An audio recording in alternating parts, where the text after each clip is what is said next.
So, high-level D&D is something that appeals to a lot of players. If you're big into tactics and optimization, then you might enjoy writing up character builds that go all the way up to level 20, and might be a little disappointed when the DM ends up wrapping up the campaign much earlier. There's also just an inherent power fantasy about playing a hero who can slay entire armies single-handedly and fly across the elemental plane of fire, and otherwise do things that are completely beyond any real person. At the same time, though, high-level games can be a struggle for the Dungeon Master, and it seems like even fairly experienced DMs tend to have not run that many high-level campaigns. Only one of Wizard's official modules goes all the way to level 20. All of the others stop somewhere in the 10 to 15 range. So if you're running a long-term campaign and the PCs are starting to reach the teen levels, or if you're planning on hosting a one-shot that pits 20th level characters against a Demon Lord, then you might run into some problems that you didn't see coming. Namely, in that second case, you'll probably need more than just one Demon Lord. I'll touch on that later. For now, let me zoom out a bit. The first thing that you need to recognize is that when the PCs reach level 13 or so, they're approaching godlike power. A 15th level fighter isn't Aragorn, he's Hercules. Even in the case of martial characters, there's simply no way to explain their massive amounts of hit points and rapid attack rates in any other way than framing the heroes as supernaturally tough, similarly to mythological demigods. As a DM, you shouldn't even bother with things that would only threaten a normal person, or even a traditional fantasy hero. Mundane authorities will be completely beneath the PCs. The only thing that can really challenge them are extraplanar entities and ancient behemoths like elder dragons and storm giants. High-level gameplay basically forces the campaign into a plane-hopping, uber-high fantasy romp, which is great for some groups, but not necessarily for everyone. If you want your campaign to be at least somewhat grounded, even in the endgame, never rising too far above the power level of traditional epic fantasy series like Lord of the Rings, then you should consider ending the campaign not too long after the PCs reach double digits. My second piece of advice is to go way over the deadly threshold when building encounters. 5th edition's challenge rating system is already far from perfect, but once you reach high levels, your characters will be knocking down supposedly level-appropriate enemies like bowling pins. Case in point, during a playthrough of Descent into Avernus, my party was able to defeat the Demon Lord Yinogu at level 12. Yes, that Yinogu.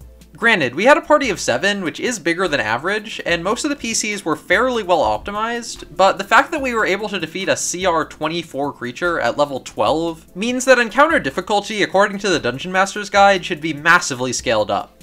That fight was a reasonably difficult encounter that could have maybe resulted in a TPK if the players rolled poorly, and according to the encounter difficulty table, it's about twice the threshold for a deadly encounter.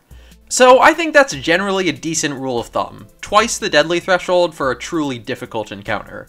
For an easier encounter, you could maybe just have XP reach the deadly threshold and not go much higher, but including actual easy or medium encounters according to the Dungeon Master's Guide will just waste your player's time and make your bad guys look like a joke. Also, during encounters, don't be afraid to go for your PC's throats, using dirty tactics like rushing a single character or deliberately breaking spellcasters' concentration. If you end up killing one of them off, there's a good chance that they'll just be resurrected soon after. This brings me into my next point. Your PCs now have resurrection magic. This is surprisingly hard to deal with, partially because next to zero main characters in fantasy fiction have the ability to just bring people back to life, especially at a cost as low as the burning of a single diamond. It's often difficult to keep up the tension in the campaign when anyone can just spring back up after being decapitated or burned to a crisp. Still, there are a few ways to work around this. One is to have the monsters target the healer first, since they usually can't resurrect themselves. You probably should do this for big climactic battles, but it will feel frustrating and contrived if the monsters do it in every single encounter. Plus, there is a decent chance that there will be multiple PCs with resurrection powers, especially at very high levels. Another option is to just ban resurrection magic altogether, which probably is a good choice for a darker campaign, but not every party will be into that.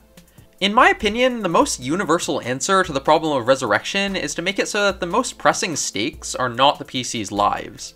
Put the fate of kingdoms or entire worlds on the line, groups large enough that the heroes will never be able to just resurrect them all. It's best to set pressing time limits as well, in order to feel like those stakes are present and immediate rather than letting them fade into the background.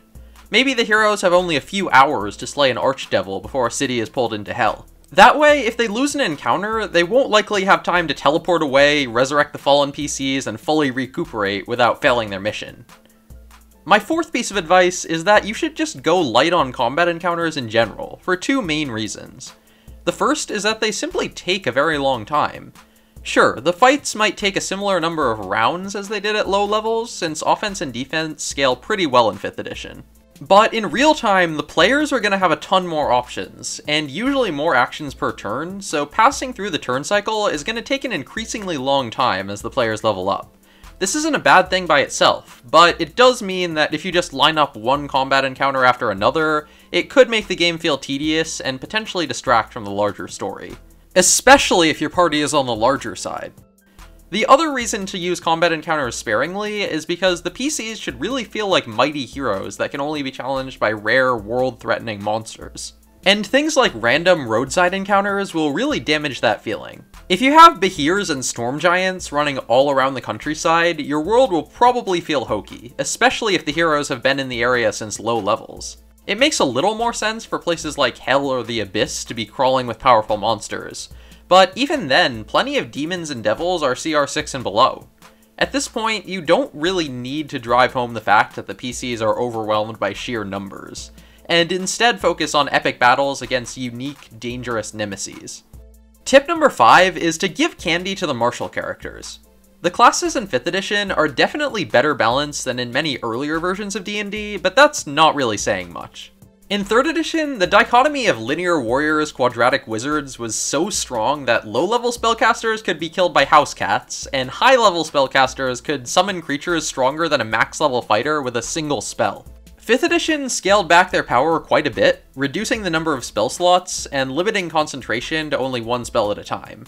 But still, by the time they get to like 7th level spells, casters can definitely do more cool stuff, especially outside of combat. At high levels, the Barbarian is basically just a superhuman fighting machine, and the Wizard is an equally powerful blasting machine who's also able to teleport across the planet, control people's minds, and lift huge objects with telekinesis. Because of this, you should be nice and prioritize non-magical PCs when you're planning rewards like magic weapons and important social positions, so that those characters can truly excel in combat and still remain relevant outside of it. In 5th edition, the gap between high-level spellcasters and non-spellcasters is definitely there, but it's not so large that you can't get rid of it with some benign favoritism. My 6th piece of advice is to realize that you don't need to write solutions to problems. The PCs are powerful enough to find their own. Let's say that your adventure involves a massive vault door that none of the heroes can open using brute force, even with 20 strength.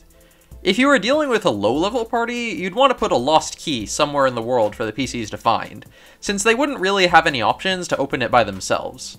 With high-level PCs, it might actually be better to say that that key was thrown into a pit of lava 1,000 years ago, since the heroes would still have plenty of ways to get into that vault with just a little creativity. They could use divination magic and find a safe place to teleport in, or redirect a river to wear down the entrance, or charm some rust monsters and lead them over to eat the metal door.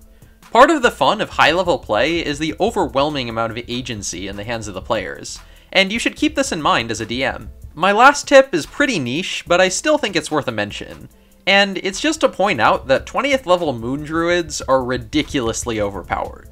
From levels 2 to 19, the Druid can only use Wild Shape twice a day, but for their capstone feature, they can do it at will. Since every use of Wild Shape gives you a new pile of hit points, this makes the Druid basically invincible, unless they take upwards of 150 damage in a single turn. On top of that, Druids are full spellcasters, and at that level, they can even cast spells while in beast form. No other class gets anything close to a capstone that powerful. So if your party is approaching 20th level, or if you want to run a 20th level one-shot, then you should consider limiting Wild Shape to only 4 times a day in order to prevent the Druid from completely stealing the show. It's still twice as many as before, but it's not an infinite reserve of health. If your Druid is using another subclass, then it's probably fine to leave it as is, since they'd only be gaining around 30 hit points per turn instead of 130, and they'd need to use an action to do it. Although, since this is the max level, another option is to just design similarly overpowered homebrew capstone features for all the other classes, on the level of giving sorcerers access to every single spell in the game, and maybe giving them another 9th level spell slot, and letting rogues force anyone they sneak attack to make a con save against instant death. At that point, it could be hard to challenge the PCs at all, but if you want to run a completely gonzo final session that pits the heroes against every single demon lord at once, then knock yourself out. So yeah, that's about it. High-level D&D isn't the easiest to run, but it can be plenty of fun with players who are into the mechanics of 5th edition. Let me know in the comments if you have anything to say about high-level gameplay. And as always, thank you for watching, and I'll see you all next time.